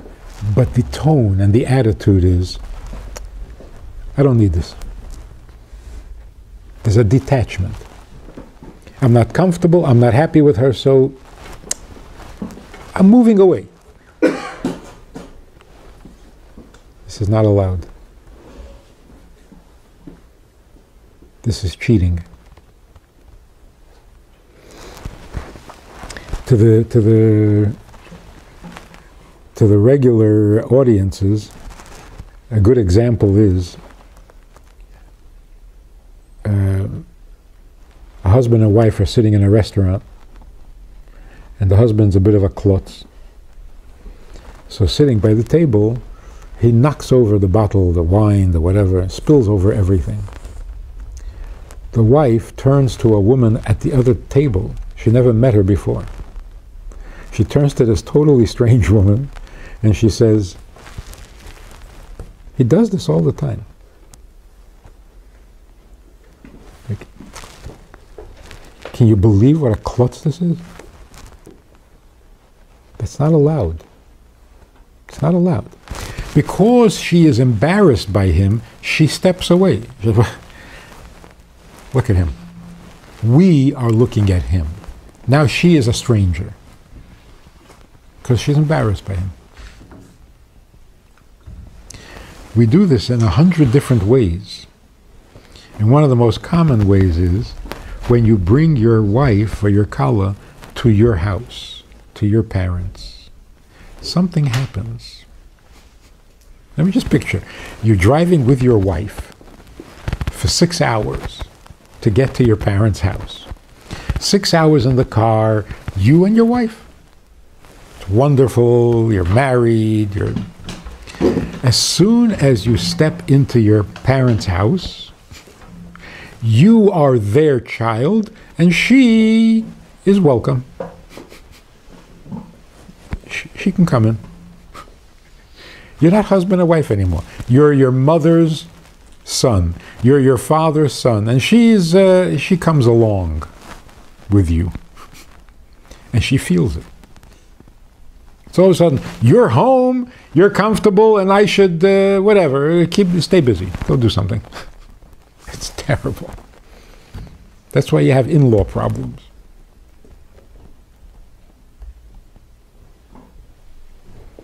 There are so many ways in which we create a little bit of a, now I don't know you. That is so cruel to do to a woman that it should be arrested for it. It should be an official crime.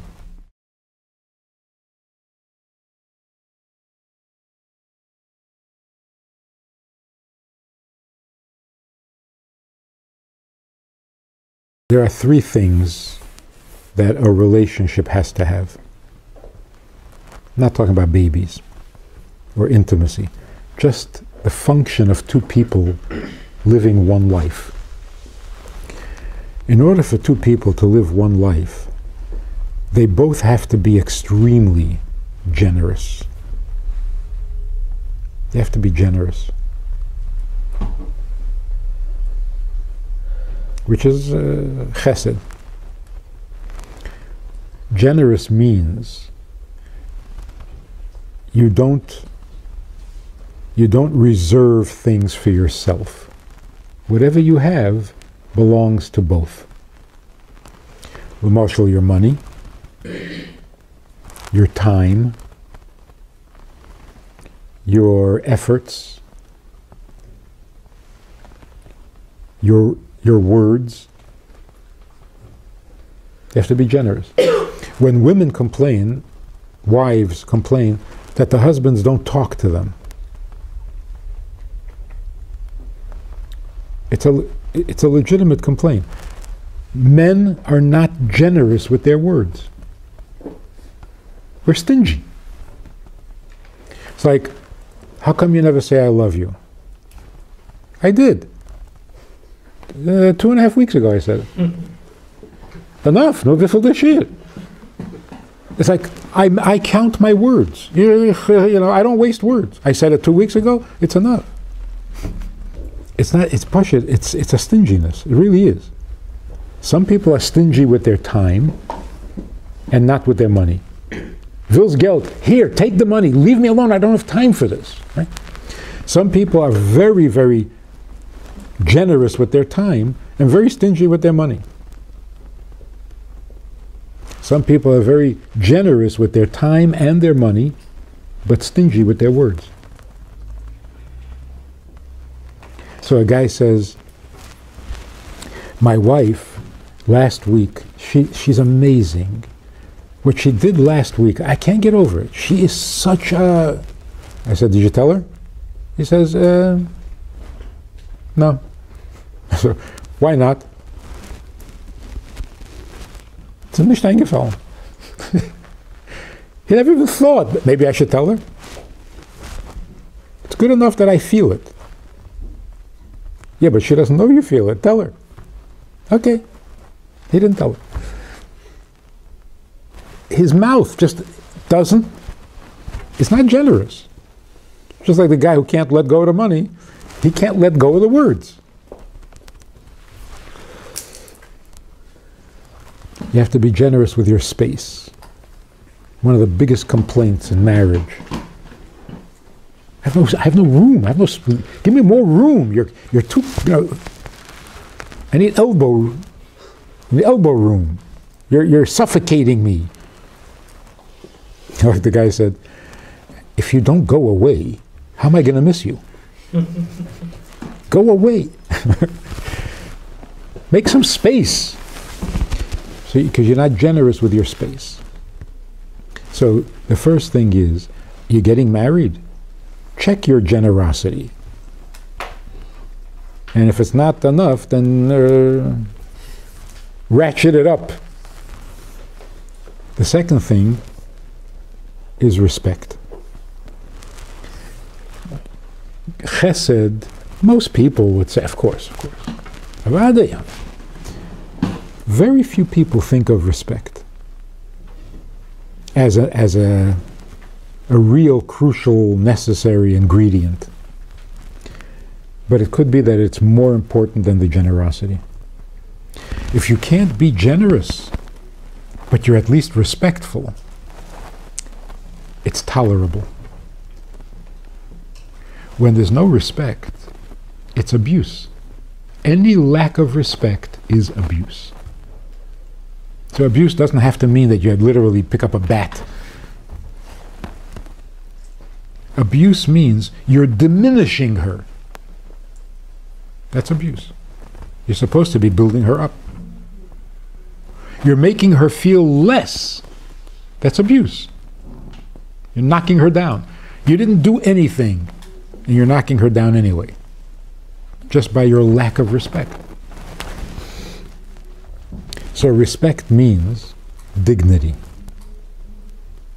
Don't take away her dignity. Don't talk to her like she's your slave. Don't ignore her when she's talking to you. Don't diminish her. That's not kindness. That's pashut respect. Tznius. Any person comes to your house out of respect, you put your shoes on. But not with your wife. Why does she not deserve the same respect everybody else gets? Because you share bathrooms? Huh? Because you share bathrooms? I'm saying. Not literally. I know, but I'm saying that's why. But that's why you have to be doubly careful. Because it's very easy to lose respect. It is. You get used to somebody. It's like those mitzvahs. Dosh ba'akavov. The mitzvahs you step on, you don't even notice. That shouldn't happen to your wife.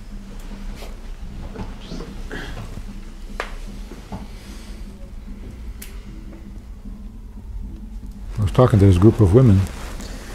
Intelligent, well-to-do, successful women, and they were saying, so what's the secret in marriage? So I thought they wanted something as deep, something psruchni, some. And after I spoke for a while, they said, "No, give us something practical." I said, "What do you mean practical? You know?" He said, "No, like, give an example." I said, "Example. You don't call your wife from the other side of the house. You want to talk to her, go where she is and talk to her." These women said, "Wow, really?" A chiddush gadol. Is that written? So, yeah, it's in Kabbalah. The Zohar says. Yeah. So, wait, you didn't know this?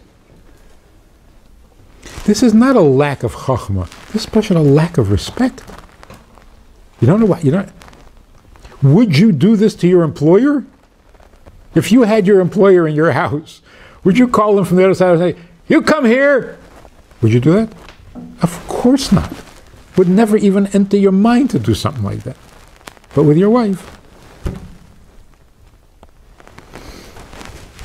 even the words, come here. Are you talking to a dog? Where's the dignity? Where's the respect?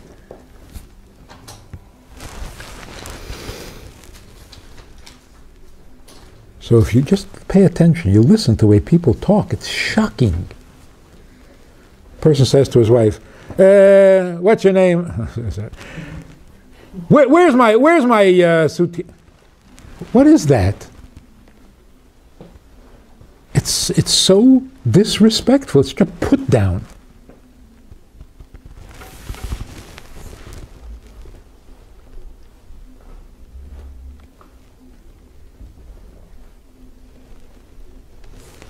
Even men asking their wives to make food. Get me some coffee. Get your own coffee. What do you mean, get me coffee? What is that? Well, you're the king in your castle. A king is smart. Doesn't mess with the wife. Because a queen can become a king, as we see in England. That's inappropriate. It's offensive. So how can it be a guy is dignified, he's respectful to everybody else except his wife? The answer is because, like you say, they've gotten a little too comfortable with each other. The third thing that a marriage has to have is kedusha. Because if you have generosity and respect, then you have a good partnership. Even with a business partner, you have to have generosity, you have to have respect. But that's not a marriage. What makes marriage relationship different from all other relationships is the kedusha. And the kedusha means this is not just us. It's not just us. That's called kedusha.